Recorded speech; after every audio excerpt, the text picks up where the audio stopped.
আমরা জন্মের মধ্যে দিয়েই একটা পরিবারে বড় হই, একটা সমাজের মধ্যে আমরা বড় হই।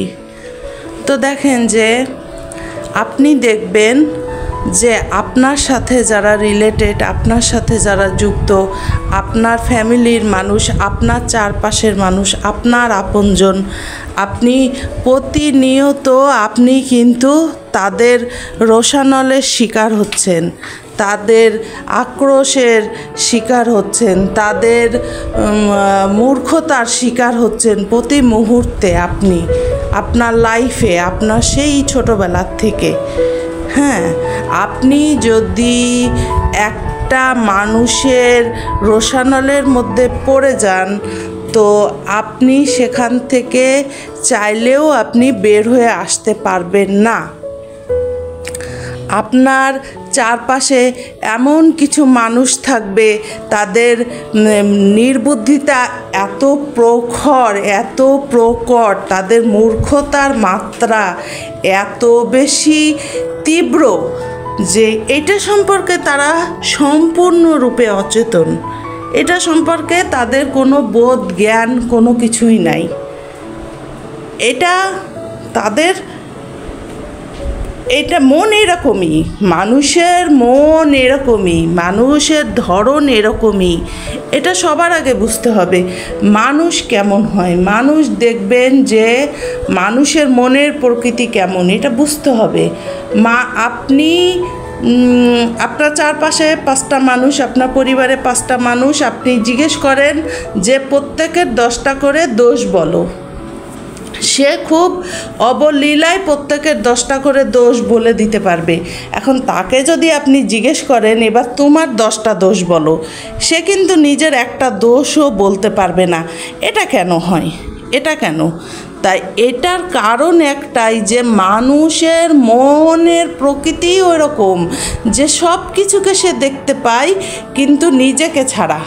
মানুষের মন শুধু নিজেকে দেখে না, আর সবাইকে দেখে, সারা বিশ্বকে দেখছে, সারা পৃথিবীকে দেখছে, সারা পৃথিবীর মানুষকে দেখছে, কিন্তু দেখছে না শুধু নিজেকে, নিজের রূপটাকে দেখছে না। ঠিক আছে? এটা হচ্ছে মানুষের মনের প্রকৃতি। এই কারণেই ওশো রজনীশ বলে গেছেন যে মানুষের মন এক রোগ। কারণ মন হচ্ছে অস্থির, মনে কোনো কিছু কিন্তু স্টেবল না, মনে কনস্ট্যান্ট সমস্ত কিছু চেঞ্জ হচ্ছে।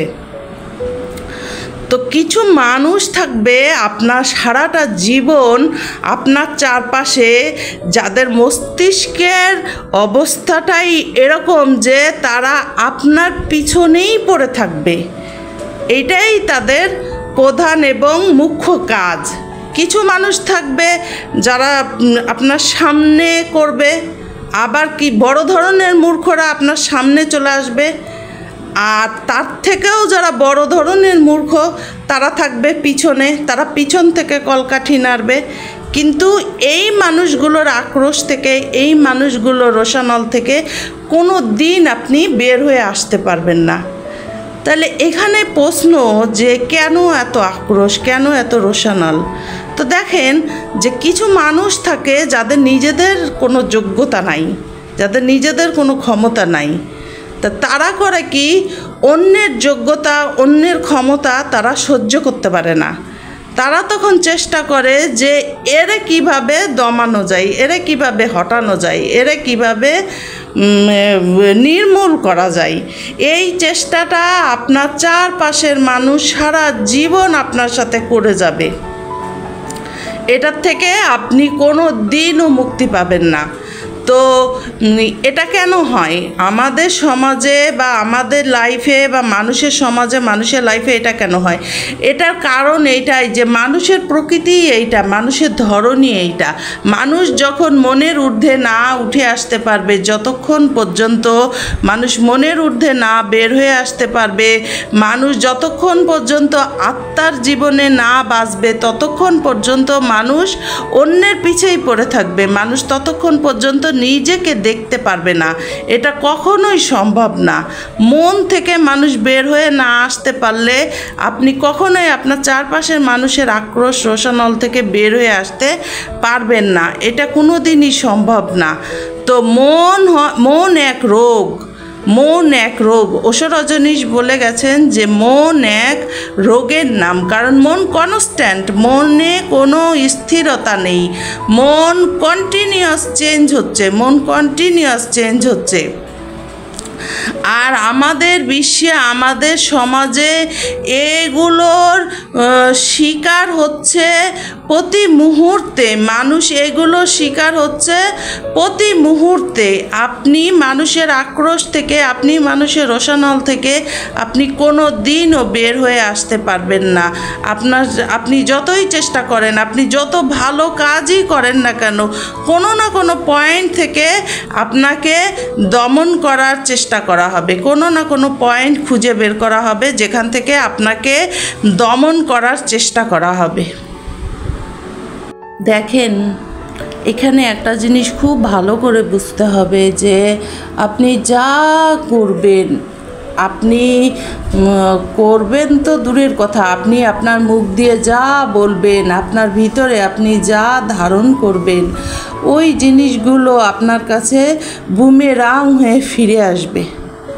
এখানে কোনো কিছু আপনার হারায় না, এই মহাবিশ্বে কোনো কিছু হারায় না, এই মহাবিশ্বে কোনো কিছু নির্মূল হয় না।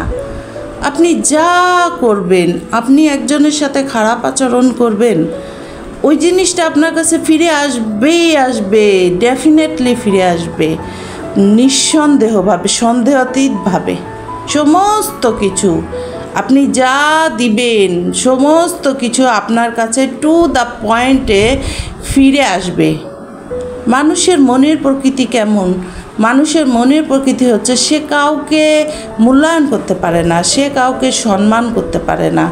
মানুষের মনের প্রকৃতি হচ্ছে যে আমি বড়, আমার ইগো বড়, আমার অহংকার বড়, আমি বড়, আর সবাই তুচ্ছ, আর সবাই পিঁপড়ে সমতুল্য। সবাইকে আপনি পা দিয়ে মাটির সাথে মিলিয়ে দিতে চান। কাউকে ছোট করলে তার কাছে কি বড় হওয়া যায়? সামনে ছোট করুন, পিছনে ছোট করুন, যেভাবেই করুন না কেন, আপনি একটা মানুষকে হেয় করছেন, অপমান করছেন, অপদস্থ করছেন, ছোট করছেন। তা এগুলো করে কি কখনো কারো কাছে বড় হওয়া যায়? কখনো কারো কাছে সম্মান পাওয়া যায়? আপনি একজনকে অসম্মান করছেন, অমর্যাদা করছেন, অবমূল্যায়ন করছেন, আবার আপনি বিনিময়ে তার কাছে রেসপেক্ট আশা করেন। এগুলো কি আশা করা যায়? এগুলো আশা করা যায় না। এগুলো আশা করা নির্বুদ্ধিতা, এগুলো আশা করা নির্বুদ্ধিতা। আপনাকে মাথায় রাখতে হবে যে আমি যা দিব আমি তাই পাবো। পার্টিকুলার মানুষের ক্ষেত্রে এটা অবশ্যই মাথায় রাখতে হবে যে এই মানুষটাকে আমি যা দিচ্ছি, এই মানুষটার কাছ থেকে আমি এর থেকে ভালো কিছু আশা করতে পারি না, এটা আশা করা যায় না। এটা আপনি সামনাসামনি দেন, আপনি পিছন থেকে দেন, আপনি যেভাবেই দেন না কেন, এটা আল্লাহর বিধান, এটা আল্লাহর নিয়ম, এটা হবে না। কারণ রিলেশনগুলো হয় আত্মিকভাবে। আপনার অন্তরে আপনি একজনকে যেভাবে ধারণ করবেন, আপনি আপনার সামনের মানুষটাও ঠিক একইভাবে আপনাকে তার অন্তরে ধারণ করবে। এখন আপনি দেখেন যে আপনি ওই মানুষটার কাছ থেকে কী আশা করেন, সেই জিনিসটা আপনাকে দিতে হবে ওই মানুষটাকে। আপনি যেটা আশা করেন আপনার চারপাশের মানুষগুলোর কাছ থেকে, আপনাকে সেই জিনিসটাই দিতে হবে। আপনি দিবেন না, আপনি আশা করবেন, এটা তো হতে পারে না, এটা হবে না, এটা আল্লাহর বিধান না, এটা আল্লাহ কখনোই, এটা আল্লাহর বিধান না, বা এটা আল্লাহ কখনোই ঘটতে দিবে না। আপনি যা দিবেন আপনি সেম জিনিসগুলো আপনার কাছে ফিরে ফিরে আসবে, ফিরে ফিরে আসবে, ফিরে ফিরে আসবে। এটা কখনো নির্মূল হবে না, এটা কখনো ধ্বংস হবে না। এখানে কোনো কিছু ধ্বংস হয় না, এখানে সব কিছু ফিরে আসে। সমস্ত কিছু আপনি যা কিছু দিবেন সব কিছু ফিরে আসে, সব কিছু আপনার কাছে ফিরে আসবে।